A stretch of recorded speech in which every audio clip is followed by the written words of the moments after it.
घराचा वाद पेटला, मोठच्या पुरानेच वडिलांवर केला जीवघेणा हल्ला. नमस्कार, जनशक्ती महाराष्ट्र न्यूजमध्ये आपले स्वागत आहे. मी पत्रकार ज्योती दुसांबर.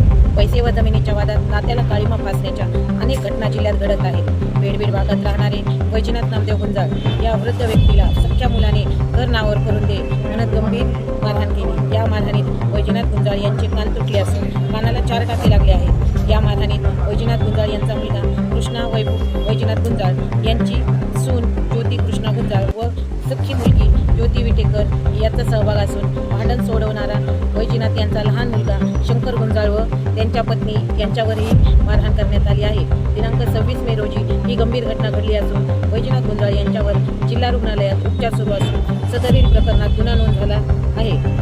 सख्ख्या मुलाने व मुलीने बापाला व आईला घरासाठी मारहाण केल्याने परिसरात संतापाची लाट उसळली आहे. या प्रकरणी मुलाकडून त्यांच्या पत्नी व मुलीकडून जीवास धोका असल्याचे निवेदन वैजनाथ गुंजाळ यांनी जिल्हा पोलीस अधीक्षक यांच्याकडे दिले आहे. पेडबीड पोलीस ठाण्यात गुन्हा नोंद. दरम्यान या गंभीर मारहाण प्रकरणी पेडबीड पोलीस ठाण्यात कलम 118(1), 115(2), 352, 351, 235 BNS कायद्याअंतर्गत वैजनाथ नामदेव गुंजाळ यांच्या फिर्यादीवरून आरोपी कृष्णा वैजनाथ गुंजाळ, ज्योती कृष्णा गुंजाळ व ज्योती अरुण विटकर या तिघांविरुद्ध गुन्हा नोंद करण्यात आला असून या घटनेचा तपास पोलीस हवालदार माने हे करत आहेत. पुढील अपडेटसाठी जनशक्ती महाराष्ट्र न्यूज चॅनल या डिजिटल मीडिया पेजला सबस्क्राईब करा, शेअर करा, लाईक करा, बेल आयकॉन दाबायला विसरू नका. धन्यवाद.